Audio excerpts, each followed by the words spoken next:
Hey everybody, how are you doing? This is Sean from Ridesharing101.com. Got my coffee, ready for the vlog. This one's going to be a little lengthy, but it's really important and it's really kind of frightening. I'm talking about Uber's Special Investigations Unit, which is basically the people you call, let's say if you've been, sexually assaulted, and it's kind of how they respond and what's going on with them. And you guys are going to be amazed, I think. But this is a story basically appeared in the Washington Post. Oh, let me handle some business first. Please, if you like these videos, subscribe. Please hit the notification bell. Leave a comment. Join the Facebook group, Ridesharing101. All one word.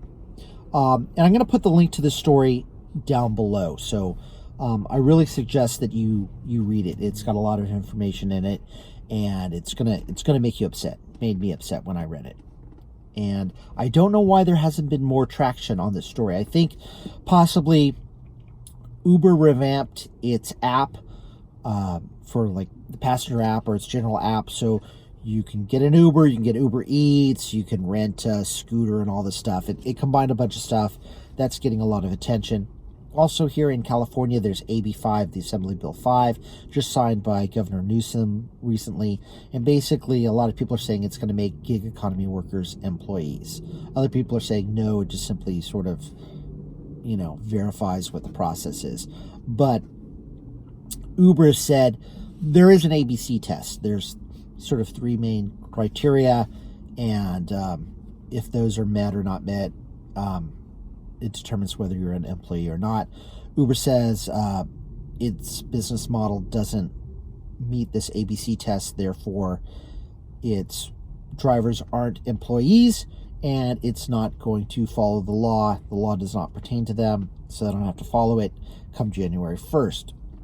And basically, this is Uber's sort of entire business model. This is the sort of whole disruptive economy, I feel. Basically, well, if the law benefits us, we'll follow it, and if it doesn't, then we'll simply ignore it because the penalty is probably less than the damage it would cause our bottom line. And that ties directly into this story. So let me take a cup of coffee, or a sip of coffee. All right, here we go. Like I said, this story appeared in the Washington Post online. I don't have a date, but it says, when you click on it, it says 2 days ago. So today's the 28th. Therefore, I think we'll say this is the 26th. Basic math here. And the Washington Post talks about Uber's Special Investigation Unit. And I don't know if I mentioned this, but it's worth repeating if I did so, that the Washington Post, whether or not you like their politics, you might think that they're too liberal. That doesn't matter. This has nothing to do with liberal or conservative. The Washington Post is known for doing its investigative journalism. It's known for being thorough, and it's known for verifying sources. So that is why this article is important, because basically it's true. Or I'm assuming it's true based on their history and their ethical journalism. Okay? Now, Uber has a special investigations unit of about 80 people, and it's here in the United States. It's in Phoenix, Arizona, and they're the number that you call, and they make a determination of what should happen in a certain situation. So, if you think that your driver was under the influence of alcohol, this is the number that you would call. If you're a driver and you don't take a passenger because they have a child and no car seat, and they say, hey, you better take us, or I'll say that, you exposed yourself, or you were smoking in the car. Okay, this is the number that you call. And if you were sexually assaulted, this is the number that gets called. If you're a driver and you're sexually assaulted, if you're a passenger and you're sexually assaulted, this is the number that you call. I don't have, I couldn't find how many cases per year go to this Special Investigations Unit, the SIU unit, but I do know, it mentions in the article, that 1/3 of all the cases do deal with sexual misconduct, which is, I'm going to assume, a really big number. It's a really big deal. So just going to keep that in mind. And the Washington Post determined that Uber is coached to act in its best interests ahead of passenger safety.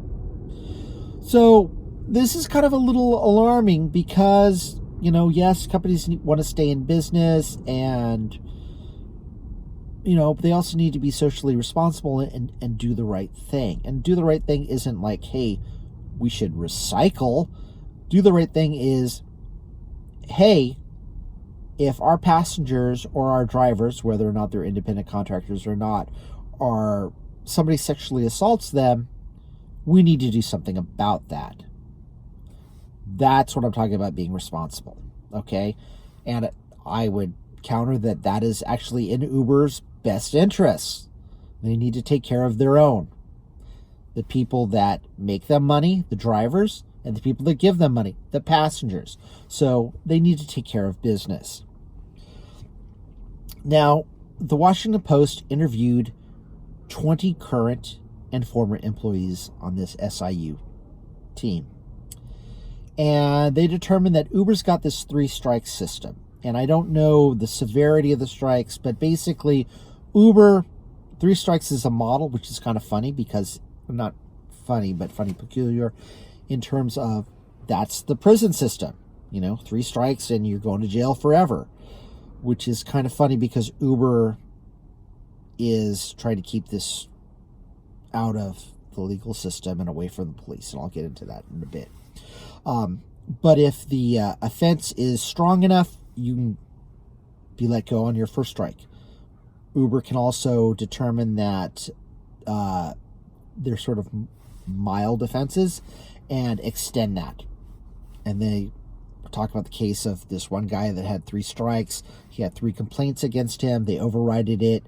And on his 4th strike, 4th allegation, he allegedly raped a woman. So on the 4th complaint, that's when they decided to deactivate him. Yeah, we got these 3 complaints, and he's a good driver. He's driven a lot. We'll give him another shot. And he just raped a woman. Ask that woman who was allegedly raped how she feels about that.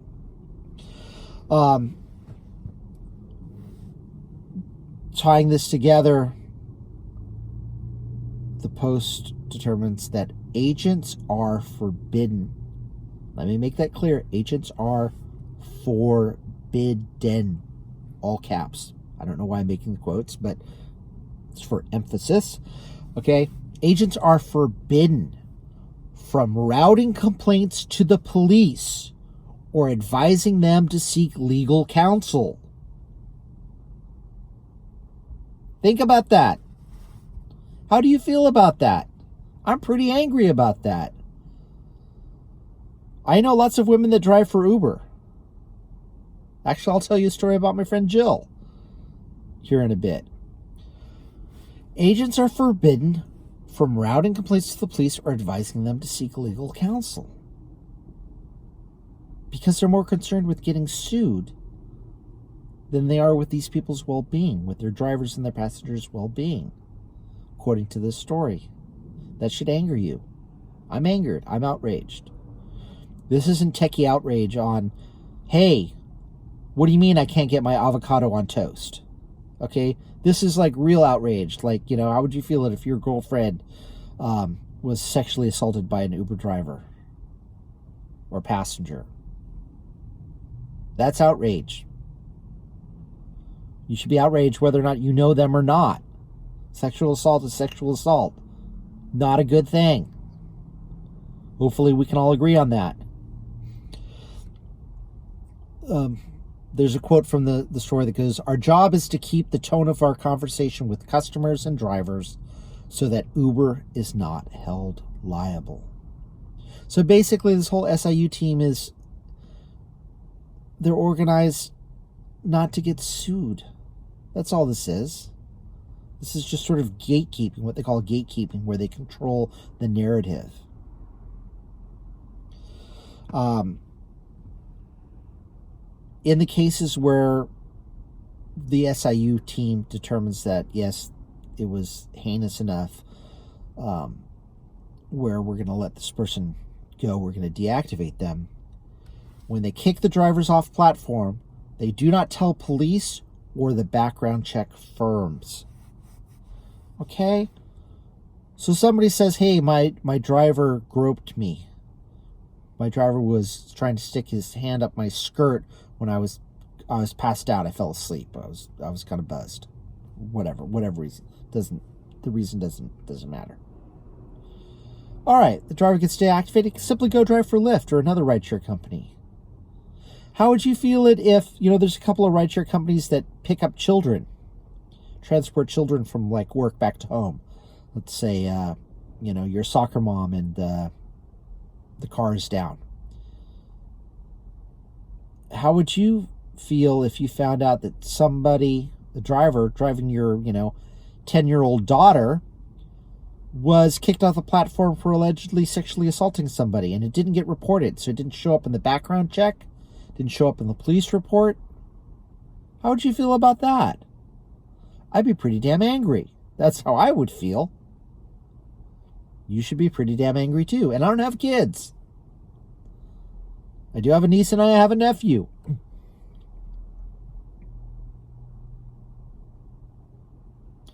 Are you guys angry yet? All right. Now,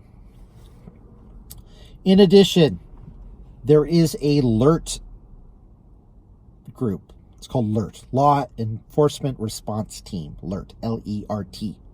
And basically, if you call up this number and you're like, hey, I was sexually assaulted, Uber is basically going to tell you, oh, I'm sorry this happened to you. They'll take some information. Maybe they'll refund you the fare. Ooh, wow, nice. And then they kick it to the LERT team. And the LERT team is basically composed of lawyers. So basically it's like, oh, you were assaulted? Oh, you filed a police report? Okay, we're going to transfer you to the lawyers so they'll handle it so you don't sue us. Now, Uber claims that it's a $1 billion company. Now, I'll suggest otherwise, especially since, I don't know if you guys remember, there was a company called Juno in New York. They're still operating, although I hear mixed things about them, but they're just in New York. But they sold their ride-sharing app to this company called Get for, I believe, $200 million. So when I hear that, I'm like, okay, well, that's probably the cap of what a ride-sharing company is worth, because that's what it costs to compose the app. However, let's say you believe Uber is a $1 billion company. Well, if you're a $1 billion company, even if you're a small company, you have responsibilities. But if you are a $1 billion company, billion with a B, then you've got some clout. You can throw your weight around. So, if somebody calls this line and says, hey, I was sexually assaulted by my Uber driver and this is what happened, and they seem credible, or even not so credible, but it's up to you to take down this information, Uber. It's incumbent upon you to pass it along. Get your lawyers to call up the district attorney or assistant district attorney, whoever does the prosecutions, and say, hey, this is Uber. We have a report of this driver acting in this manner. We believe it's credible. Here's the information. Here is the passenger's number. We would like you to pursue this. Whatever. We're a big company. We pay a lot of local taxes, X, Y, and Z. We need to protect our passengers. We think this is a horrible thing. We hope you agree that this is a horrible thing, that sexual assault should not be tolerated, and we want you to prosecute this. Look into it at least and let us know your findings. That is what Uber should do. That is their responsibility.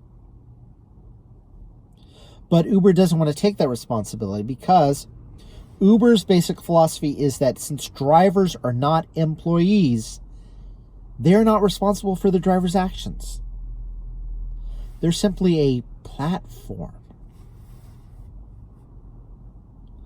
So this is another reason, tying back to the AB5 bill, that they don't want their drivers to be employees, because then they'll be responsible for the actions, and this opens them up to a tremendous amount of lawsuits. A crippling amount of lawsuits. So, I was going to mention my friend Jill, and I encouraged her to report it to the police. I might have told the story before in another vlog, but Jill went to, had a fare request at a bar. She picked up a couple, a man and this woman. She drops them off at this woman's house, and basically the man is walking the woman up to her house, and she watches this whole thing go on. He sort of tries to make a pass at this woman, and she kind of turns him down, and he gets back into the car, and then as she's going to drop him off at his house, he basically gropes her, tells her that he really wants to do a line of cocaine off her breast. Crazy. And I totally believe this happened. And I'll kind of explain this in a second. Jill sort of gets out of the situation, rebuffs the guy, gets him away, drops him off, and files a complaint. She files a complaint with Uber, who basically, their attitude was, well, we'll look into it, and we'll see that you never drive him again. Really? Wow, thank you. She contacts the police. They don't really end up doing much. It's kind of a he said, she said thing. They allegedly talked to the woman later, and she basically just said, no, it didn't happen that way, or, he just said goodnight to her or whatever. He didn't try to make a pass at her or whatever. But one thing that Jill did do is she went to the news. And the TV news, went to the bar where he picked up the couple from. And people in the bar said, oh yes, we know who this guy is. He has a history and a reputation for being sexually aggressive towards women. This is on the news. I saw the story. So there is some confirmation to this, and I believe Jill, and it's confirmed by the news. And basically, Uber didn't do squat. And the police said, well, you really shouldn't have gone to the news. It sort of, hurt our investigation, whatever. Yeah, right. But it was more a he said, she said thing. Jill didn't have a dash cam. Get a dash cam, folks. So unfortunately, nothing really happened. And, and that's a shame,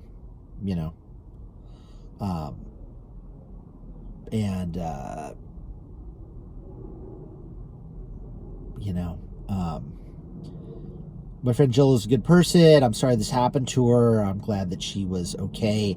I'm sure she probably still thinks about it, and she probably will for the rest of her life. I hope she can get some therapy about it if she needs it. But this is really sad, folks. This shouldn't happen. And this story is not uncommon, unfortunately. So read the story for yourself. But as I encourage people in all the vlogs, be safe and be careful and treat each other well and look out for each other. Okay, this is really serious, and it's, I hate bummer vlogs, but it needs to be told, and nobody's talking about it. So, I'm going to talk about it.